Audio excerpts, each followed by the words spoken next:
Chloé, du haut de ses 9 ans, se tenait pétrifiée au milieu de la salle communale bondée. L'air était lourd, saturé du parfum entêtant des lys et du chagrin palpable des adultes. Ses petites mains, glacées, serraient une minuscule fiole avec une force si désespérée que les jointures de ses doigts avaient blanchi, devenant de petits pics d'ivoire sur sa peau. Dans sa poitrine, son cœur battait à un rythme frénétique, un tambour de guerre assourdissant qui semblait vouloir s'échapper de sa cage thoracique. Autour d'elle, les adultes pleuraient, s'étreignaient, évoquant à voix basse combien sa mère, Manon, était une femme merveilleuse. Mais Chloé n'écoutait plus leurs paroles réconfortantes. Son regard, intense et brûlant, était fixé sur une seule personne. Valérie Dubois, la prétendue meilleure amie de sa mère, se tenait à l'avant, près du pupitre, épongeant délicatement ses yeux avec un mouchoir blanc immaculé. Valérie portait une robe noire sobre et parlait d'une voix qui se voulait douce et triste, comme une berceuse funèbre. « Manon était plus qu'une amie pour moi, » dit Valérie, la voix savamment brisée par l'émotion. « Elle était comme ma sœur. Et je promets que je serai toujours là pour sa précieuse famille. » Les gens dans l'assemblée hochaient la tête, chuchotant entre combien Valérie était bienveillante, combien la famille avait de la chance de la voir. Mais Chloé connaissait la vérité, une vérité qui la consumait de l'intérieur comme un incendie. Ses jambes se mirent à trembler.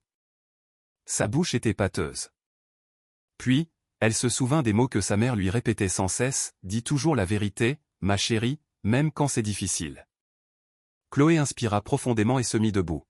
« Vous mentez. » Sa voix, claire et tranchante, résonna dans le silence pesant. Tous les visages se tournèrent vers elle, stupéfaits. « Vous n'étiez pas son amie. Vous avez tué ma maman. » La salle communale explosa en une vague de hoquets choqués.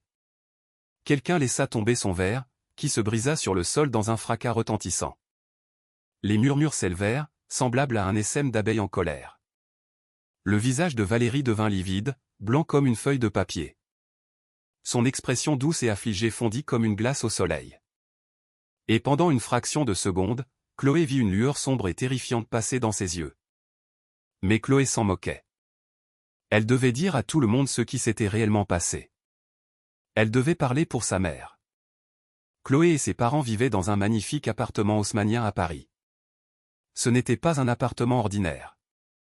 Il était spécial. L'immeuble, avec sa façade en pierre de taille, était majestueux, et ses hautes fenêtres laissaient des flots de lumière inonder chaque pièce. Leur appartement se trouvait au 4e étage, et depuis le balcon en fer forgé, on pouvait contempler les toits de la ville qui s'étendaient à l'infini, un tapis de zinc et d'ardoise. À l'intérieur, l'appartement était un havre de paix, chaleureux et accueillant. Il y avait 3 chambres, une pour ses parents, une pour Chloé, et une que Manon utilisait comme bureau, où elle écrivait des histoires pour enfants sur son ordinateur. La cuisine était la pièce préférée de Chloé. Grande et lumineuse, avec ses placards blancs et son plan de travail en marbre qui restait toujours frais au toucher. Manon adorait y préparer des pâtisseries, et l'air y était constamment embaumé d'odeurs de madeleine, de croissants chauds ou de tartes aux pommes. Le salon possédait un grand canapé bleu tendre, si moelleux qu'on avait l'impression de s'asseoir sur un nuage. Chaque vendredi soir, la famille s'y entassait avec des bols de crêpes pour regarder des films. Manon au milieu, Stéphane d'un côté, et Chloé blottie de l'autre sous son plaid préféré. Au mur étaient accrochés des cadres et des photos de famille, des souvenirs de vacances à la mer, des anniversaires de Chloé, de leur excursion à la montagne l'été dernier. Sur chaque cliché, ils souriaient. Ils étaient heureux. Manon, la mère de Chloé, était le genre de personne qui illuminait la vie des autres. Elle avait de grands yeux bruns et un sourire capable de dissiper la plus profonde obscurité. Elle travaillait à domicile comme auteure, créant des livres pour enfants qui enseignaient des leçons de vie sur la gentillesse et le courage. Chaque matin, elle se levait tôt pour préparer le petit déjeuner. Parfois des crêpes en forme d'animaux, parfois du pain perdu aux fraises, toujours quelque chose de délicieux. Stéphane, le père de Chloé, était grand et fort, avec des mains douces et une voix profonde. Il travaillait comme ingénieur dans une grande entreprise du centre de Paris, où il concevait des ponts et des bâtiments. Chaque soir, en rentrant, il soulevait Chloé dans ses bras en disant « Comment va ma petite princesse ?» Puis il embrassait Manon et lui demandait comment s'était passée sa journée. Ils n'étaient pas riches comme les gens des magazines, mais ils avaient l'essentiel. Ils avaient l'amour. Ils avaient le rire. Ils savaient les uns les autres. Et ils avaient une voisine nommée Valérie. Valérie vivait seule dans un appartement 3 étages en dessous.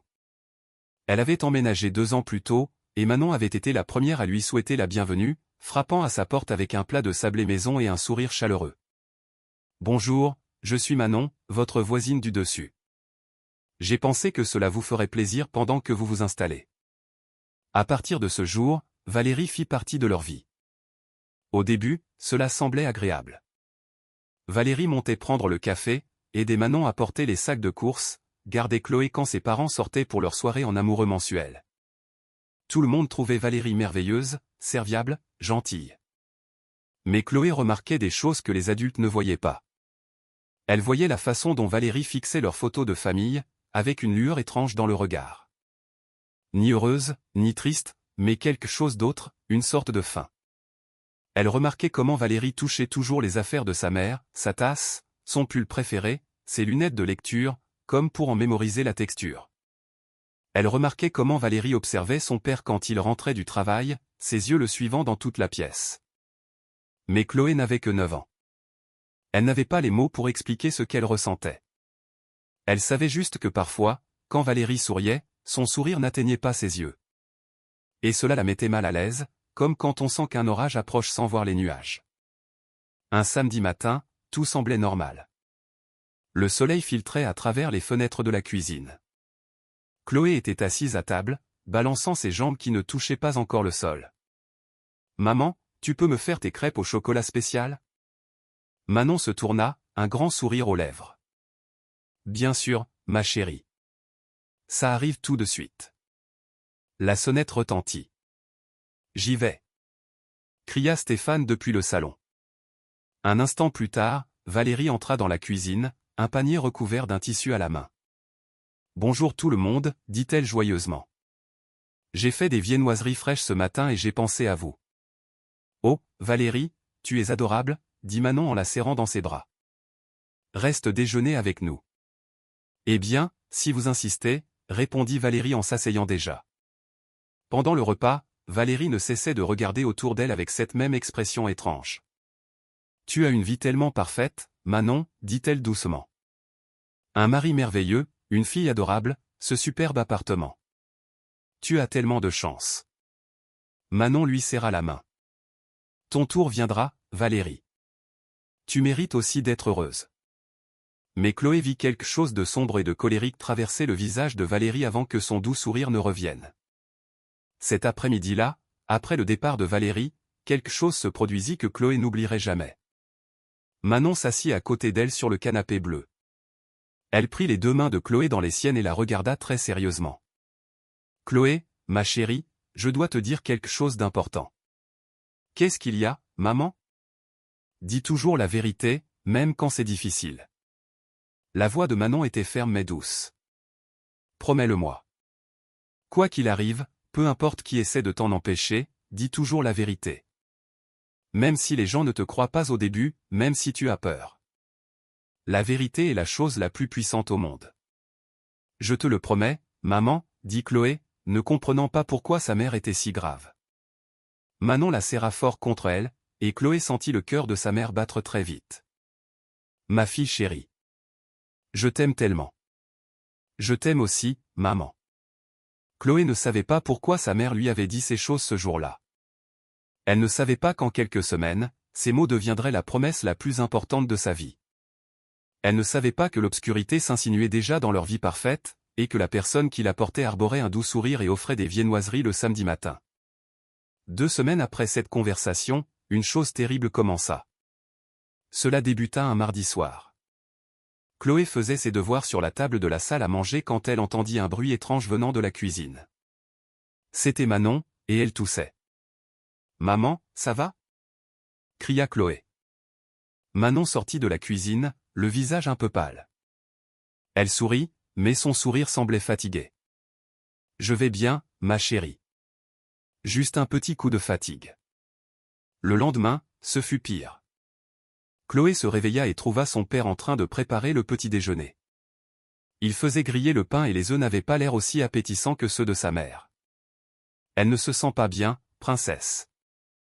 Elle se repose. » La voix de Stéphane était inquiète malgré son sourire forcé. Après l'école, Chloé ouvrit doucement la porte de la chambre de ses parents.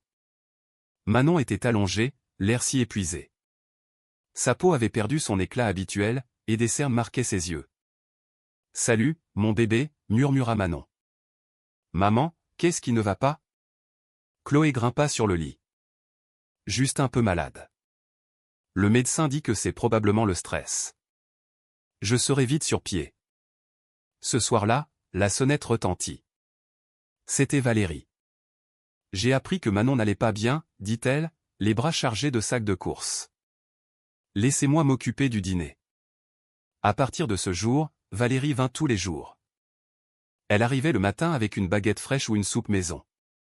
Elle nettoyait l'appartement, préparait le dîner, aidait même Chloé à faire ses devoirs. Tout le monde disait qu'ils avaient de la chance d'avoir une amie si dévouée. Valérie est une bénédiction, disaient les voisins. Mais Chloé remarquait des choses. Elle remarquait que l'état de sa mère ne faisait qu'empirer. Elle remarquait que sa mère semblait au plus mal après avoir mangé les soupes maison spéciales que Valérie préparait juste pour elle. Elle remarquait comment Valérie avait commencé à réorganiser les choses dans leur appartement, déplaçant les photos, changeant la place des tasses, s'asseyant dans le fauteuil préféré de Manon. Elle remarquait comment Valérie touchait le bras de son père en lui parlant maintenant, et comment elle l'appelait Stéphane au lieu de monsieur. Un après-midi, Chloé rentra plus tôt de l'école. Elle entendit Valérie parler à voix basse au téléphone dans la cuisine. « Je te le dis, ça ne durera plus très longtemps. Elle s'affaiblit de jour en jour. Et quand elle ne sera plus là, oui, il aura besoin de quelqu'un. Qui d'autre que moi? Je vis déjà pratiquement ici. La petite m'aime bien. C'est parfait. » Le cœur de Chloé se mit à battre la chamade.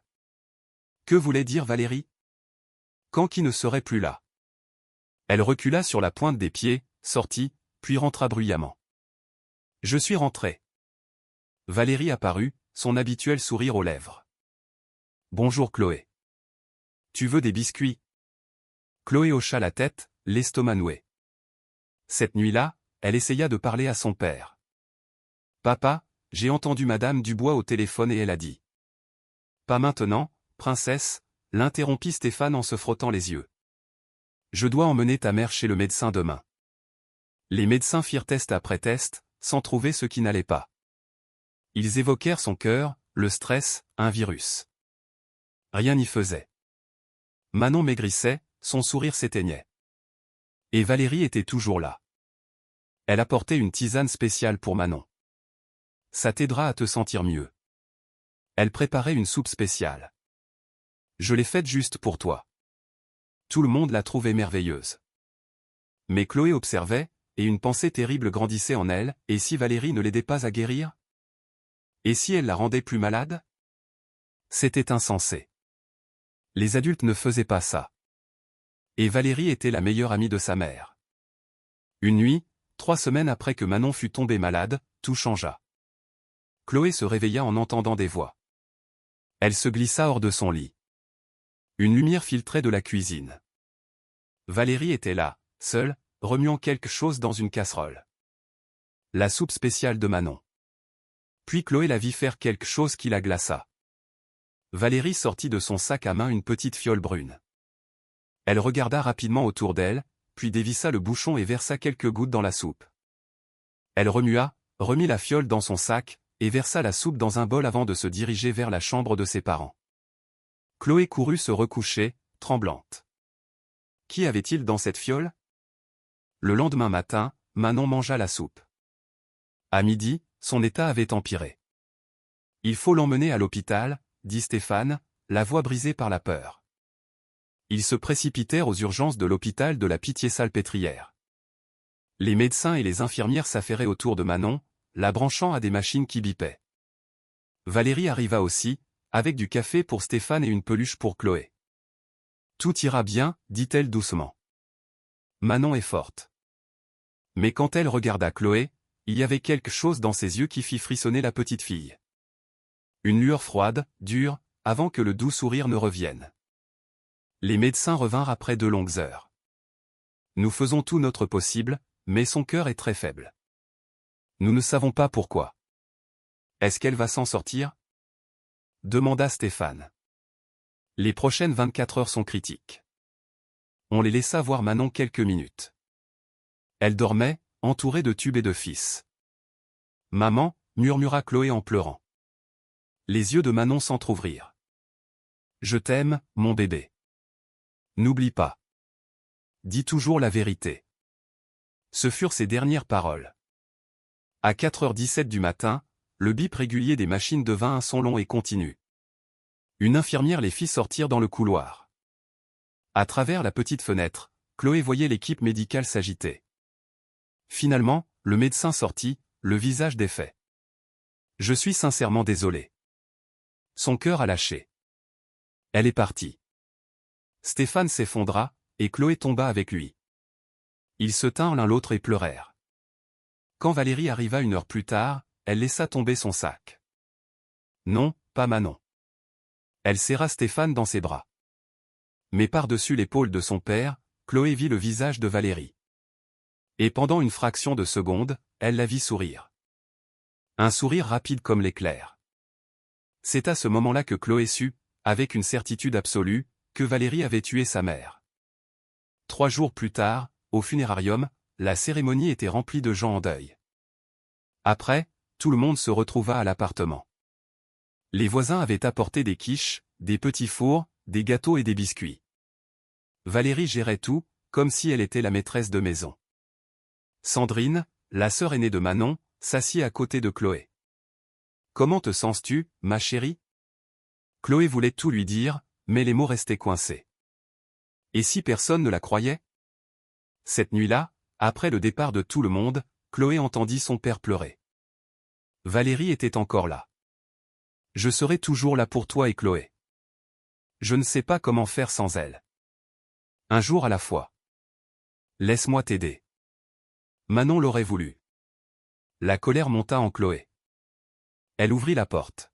« Je veux que Madame Dubois parte. Je ne la veux pas ici. » Chloé, dit son père, choqué. « Excuse-toi. » Mais Chloé courut dans sa chambre en claquant la porte. Quelques minutes plus tard, Valérie entra. « Je sais que tu as mal. Repousser les gens qui t'aiment ne la ramènera pas. Vous ne l'aimiez pas. Vous êtes une menteuse et je vous déteste. » Le visage de Valérie se durcit. Elle se pencha et murmura, « Écoute-moi bien, petite peste. Ton père a besoin de moi maintenant. Si tu essaies de me créer des problèmes, tu le regretteras. Compris ?» Chloé était glacée de terreur. C'était la vraie Valérie.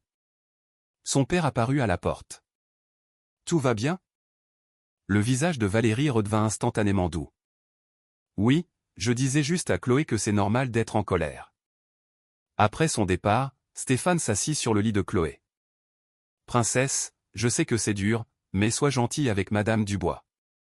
Elle essaie de nous aider. » Chloé voulait hurler, mais elle regarda le visage triste de son père et se tut. Il ne la croirait pas. Les jours suivants, Valérie était omniprésente.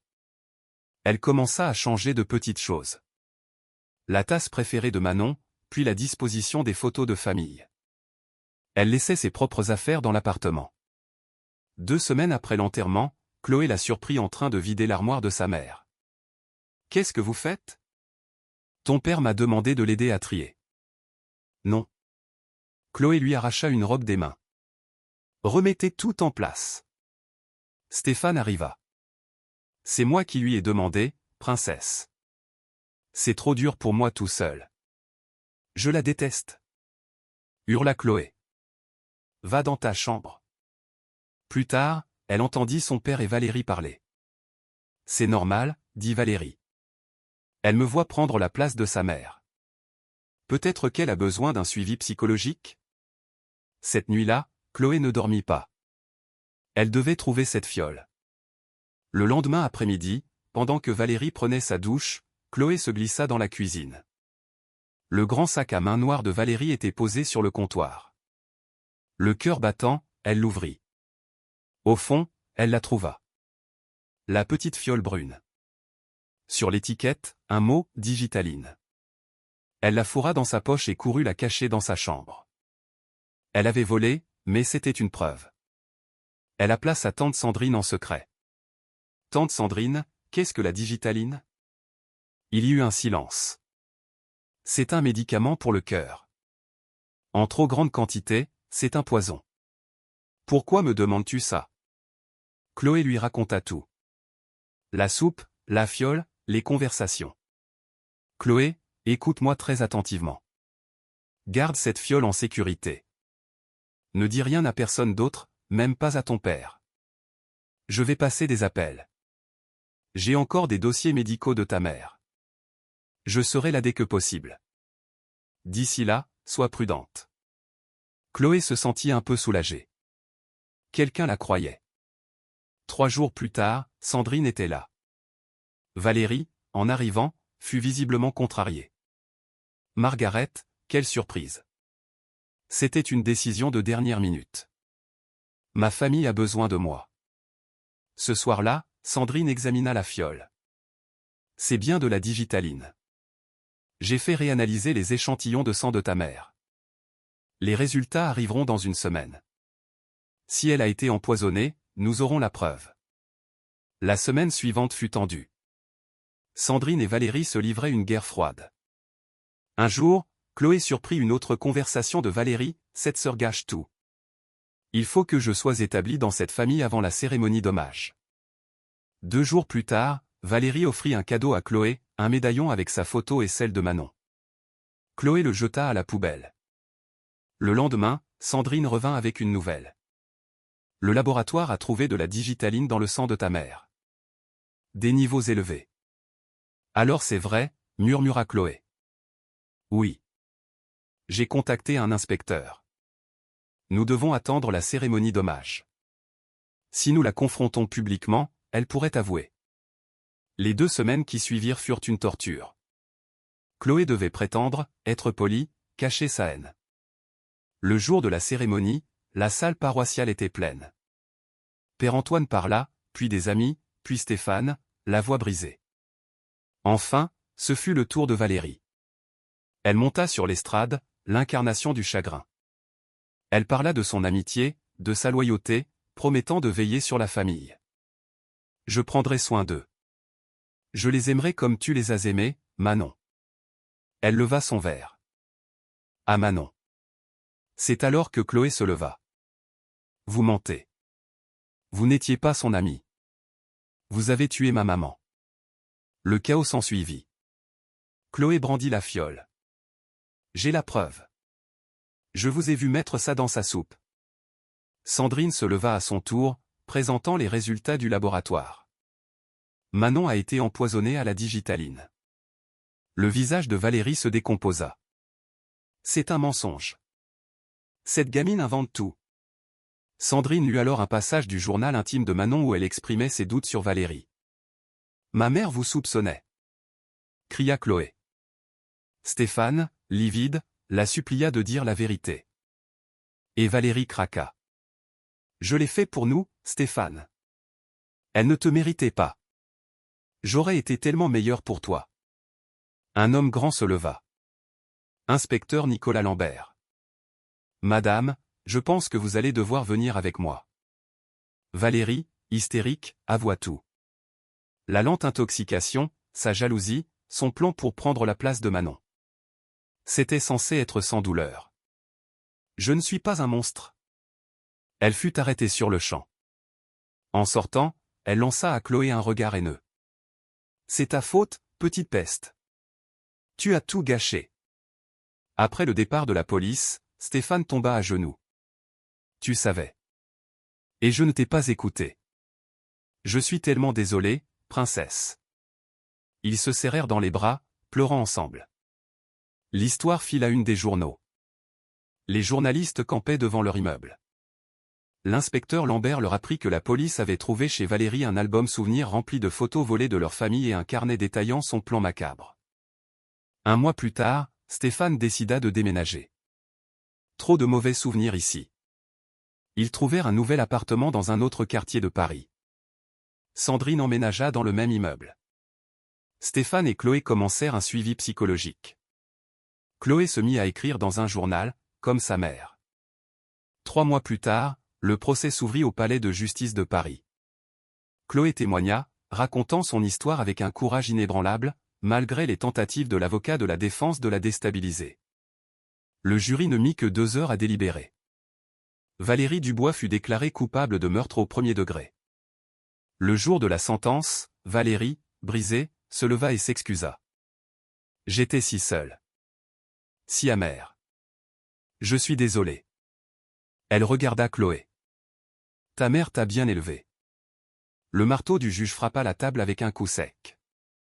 Prison à vie, sans possibilité de libération. En sortant, Valérie murmura une dernière fois à Chloé, « Ta mère serait fière de toi. » Et elle disparut pour toujours.